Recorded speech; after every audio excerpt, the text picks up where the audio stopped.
राधे राधे दोस्तों, स्वागत है आपका मेरे चैनल में। आज मैं आपके लिए लेकर आई हूँ नानी बाई को मायरो।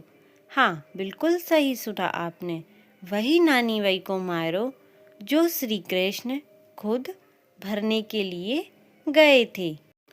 तो आइए मैं आपको बताती हूँ नानी बाई कौन थी, कहाँ रहती थी और अंत में क्या हुआ। बहुत समय पहले की बात है। राजस्थान के मारवाड़ क्षेत्र में नानी बाई नाम की एक परम भक्त रहती थी। वह बचपन से ही श्री कृष्ण भगवान की भक्त थी। उनके लिए संसार में सबसे बड़ा सहारा केवल कृष्ण भगवान ही थे। नानी बाई के पिता बहुत गरीब थे, पर उनका हृदय भक्ति से भरा हुआ था। गरीबी के कारण वे नानी बाई को अच्छा जीवन ना दे सके और उनका विवाह भी बड़ी सादगी से नहीं कर पाए। वह विवाह के बाद नानी बाई अपने ससुराल चली गई, लेकिन वहाँ उनका जीवन सुखमय नहीं था, क्योंकि उनके ससुराल वाले धनवान तो बहुत थे, लेकिन घमंडी थे, लालची थे और वह नानी बाई के माता पिता की हमेशा बेइज्जती करते थे, उन्हें ताना मारते थे। उनके ससुराल वाले कहते, अरे कुलच्छनी, क्या लेकर आई है अपने मायके से? तेरे बाप ने दिया ही क्या है? तूने कभी देखा भी है ऐसा घर, ऐसे जेवर?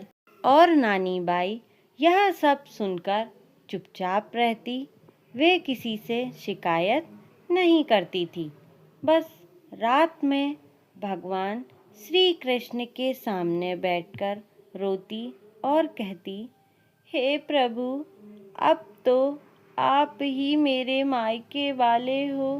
हे प्रभु, अब तो सुनो मेरी। धीरे धीरे समय बीतता गया और एक दिन नानी बाई के ससुराल में कोई शुभ अवसर आया तो ससुराल में मायके से आने वाला उपहार की बात चली। सास ने कटाक्ष कहते हुए कहा, मतलब उसे ताने मारते हुए कहा, जा अपने मायके से मायरो मंगवा ले। नानी बाई यह बात सुनकर चुपचाप वहाँ से चली गई। और क्योंकि नानी बाई जानती थी कि उनके पिता इतने गरीब हैं कि वे कुछ भी देने में असमर्थ हैं, उनका हृदय टूट गया। वे रोती हुई अपने कमरे में चली गई और भगवान श्री कृष्ण से प्रार्थना करने लगी, हे कान्हा, आज मेरी लाज तुम्हारे हाथों में है। अगर आज मेरा मायरा नहीं आया तो मेरा जीवन व्यर्थ है कान्हा। तो भगवान अपने परम भक्त की पुकार कैसे ना सुनते।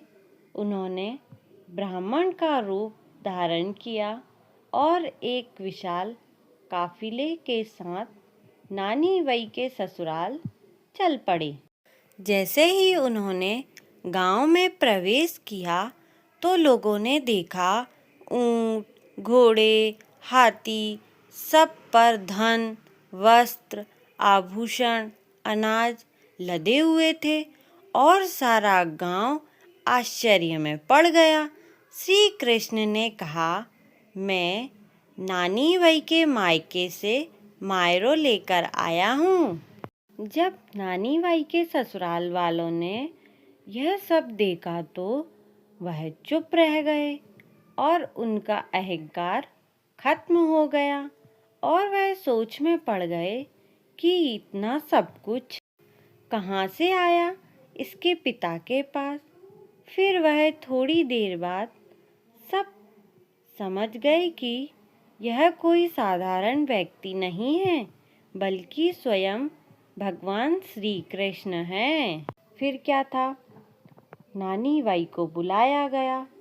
जैसे ही नानी बाई ने उस ब्राह्मण को देखा तो उनकी आंखों से आंसू बहने लगे और इधर श्री कृष्ण ने मुस्कुराकर कहा, नानी, क्या अपने मायके वालों को नहीं पहचानती तुम? नानी बाई ये सब देखकर भावुक हो गई और श्री कृष्ण भगवान के चरणों में गिर पड़ी, क्योंकि नानी बाई समझ गई थी कि यह तो मेरे श्री कृष्ण हैं। भगवान श्री कृष्ण ने नानी बाई की लाज बचाई और यह सिद्ध किया कि जिसका कोई नहीं होता उसका भगवान होता है। फिर क्या था, आखिरी में ससुराल वालों ने क्षमा मांगी और नानी बाई को सम्मान देने लगे और उनके पिता का भी सम्मान करने लगी। और उस दिन से नानी बाई का जीवन प्रेम, भक्ति, विश्वास का उदाहरण बन गया सभी के लिए। तो दोस्तों, आपने इस कहानी से क्या सीख ली? कमेंट में ज़रूर बताएं। राधे राधे, जय श्री कृष्ण।